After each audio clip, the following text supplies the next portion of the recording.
In weight training context, the term volume refers to the accumulated poundages you have lifted during a day or in a week, and is calculated by weight times reps times sets. For example, if you do 4 sets of 8 reps of 80 kilos of bench pressing, then your bench pressing volume will be 4 times 8 times 80, which is 2,560 kilos. When you increase your volume, very likely you will increase your muscle size, because volume is the main driver for muscle growth.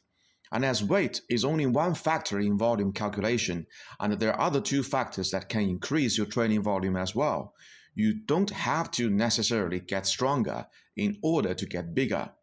This is the reason why high reps and high frequency training will always get mentioned in hypertrophy context, because they're just as efficient at driving up the volume as getting stronger, if not more. The research on how many sets and how many reps per set one should do to induce muscle growth can vary drastically. There are studies where participants did 52 sets of exercises in a week, and rep ranges anywhere between 5 to 30 are considered almost equally effective for muscle growth. But in general, it is recommended that you do 10 to 20 sets at 8 to 15 reps per set in a week. And while this weekly volume recommendation is a good place to start, it is based on an assumption. Your body is very balanced and you can develop your body evenly with similar training volume. Unfortunately, this assumption is terribly wrong. And today, I'm going to tell you the 3 volume modifiers you need to know in order to correctly calculate your training volume. Welcome to Fast Track Gains. I'm here to help you accelerate your gains. Before I explain the 3 volume modifiers, you may want to ask, do I really have to know them? Well, this is my honest answer. At the beginner phase, because you can make great gains with low training volume, you can get away without knowing them. But at your intermediate phase, as you have to substantially ramp up your training volume to continue your muscle growth, you run the risk of getting injured much more easily if you don't know them. At your advanced phase, because you are lifting heavy weights and training at high volume, not knowing volume modifiers will not only make you more prone to injury, but also slow down your recovery process and thus prevent you from making even more gains. There, that's my effort of trying to convince you of the importance of the 3 volume modifiers. Now, without further ado, let's jump to the first and the most important volume modifier, the 3-to-1 pull-to-push ratio created by injury prevention and rehabilitation specialist Dr. John Rusin. The 3-to-1 pull-to-push ratio is a critical part for long-term shoulder health and posture maintenance. It was originally created as 2-to-1 pull-to-push ratio as a counterbalance to address the issue of our anterior dominant daily activities, as well as the impact of pressing movements on our shoulder joints.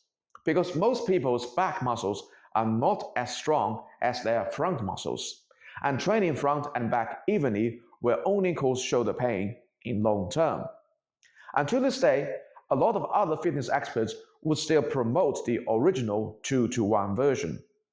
However, as modern technology advances and more people are spending more time in front of screens, Dr. John Rusin reckons 2-to-1 ratio is not enough to address this problem, and therefore a 3-to-1 pull-to-push ratio should be in order.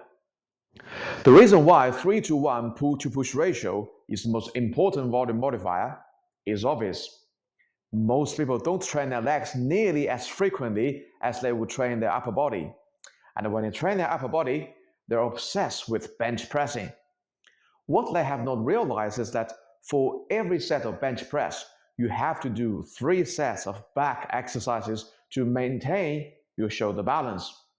And if you follow the general weekly volume of 10 sets of chest, you have to balance it with 30 sets of back exercises. And here comes the question. Tons of people will train 10 sets of bench pressing in a week and still think they're not doing enough. But how many people will train 30 sets of back and still want to add more sets? Not that many. Point being, figure out your maximum pulling volume first, and then you can back calculate your maximum pushing volume. And it is a good idea to prioritizing your back first before prioritizing your chest and shoulders, as your pushing volume is really curbed by your pulling volume. And two more additional points to the 3-to-1 pull to push ratio. Number one, Dr. Johnson also recommends a 2-to-1 horizontal pull to vertical pull ratio as a starting point for your pulling volume. As rows put your shoulders in a more stable, externally rotated position than the vertical pull, which puts your shoulders in a less stable and internally rotated position. Number two, how frequently should the 3-to-1 pull to push ratio be enforced? Can I just train 5 sets of bench press and come back 2 days later to do 15 sets of rows to comply with this ratio on a weekly basis? Or do I have to do 15 sets of rows on the same day to comply with this ratio on a daily basis? This question is a little bit debatable. Matt Wenning recommends a 2-to-1 pull to push ratio should be enforced on the same day because the shoulder joint requires instant adjustment from the pressing movement on the same day. The logic is sound, but the execution may be a bit difficult. Personally, I will recommend a 1-to-1 pull to push ratio be enforced on the same day, and a 3-to-1 pull to push ratio be enforced in the same week. And since I mentioned Matt Wenning, it is time to introduce the second volume modifier, the 2-to-1 hamstring to quadriceps ratio. This ratio is created by Matt Wenning and is essentially a lower body version of the 3-to-1 pull to push ratio.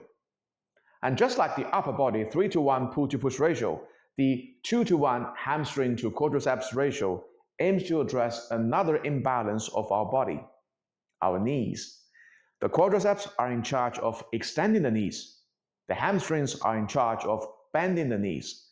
They're opposing muscle groups to each other, and in an ideal situation, it is best for them to be equally strong so the knee joint remains neutral and does not receive any uneven force from either muscle group.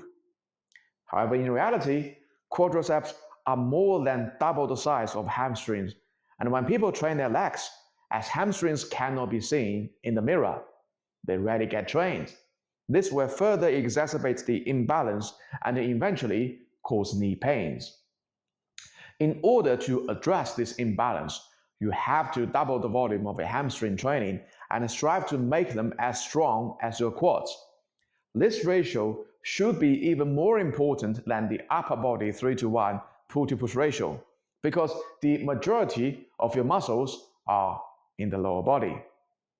However, as 2-to-1 is much easier to achieve than 3-to-1, and it is hard to really ramp up your lower body training volume. And more to the point, most people frequently skip their leg days. For all these reasons, the importance of this ratio has to be relegated to the second place. But seriously, if you want to grow your legs, train your hamstrings harder, do more leg curls. The third volume modifier is 1-to-1 traction to compression ratio. Now, I created this ratio myself, but the idea of this ratio is still derived from Matt Wenning's knowledge. This ratio aims to address another common imbalance at our lower back.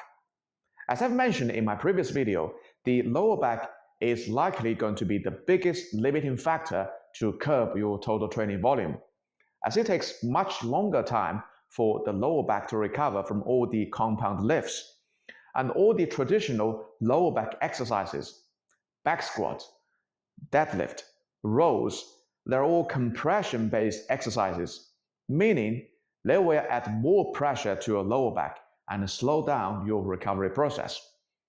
In comparison, traction-based exercises like glute ham raise, belt squats, reverse hypers, they train the same muscle groups just like all the traditional compounds. But as the exercise is traction-based, they actually help you release the accumulated pressure at your lower back and speed up your recovery process. That's why for every one set of compression-based exercise, you want to do one set of traction-based exercise to release the pressure in order to top up your lower back recovery reserve. This ratio may not be very important before you become an advanced lifter because you have not tanked out your lower back recovery reserve yet. But at advanced phase, when you have exhausted your lower back recovery reserve and need to carve out more reserve room, this ratio will be your savior. Alright, those are the 3 volume modifiers. Once you start to apply these 3 volume modifiers to your volume calculations, you will very quickly realize that your modified weekly training volume is very different from the general recommendation, and for a very good reason. Your body is imbalanced, and in order to address the imbalance, you need to modify your training volume to restore its balance. Lastly, guys, please like this video and subscribe to my channel. In the next video, I will use these 3 volume modifiers as judging standards to evaluate different training splits. Stay tuned, and I will see you all in the next video. Peace out.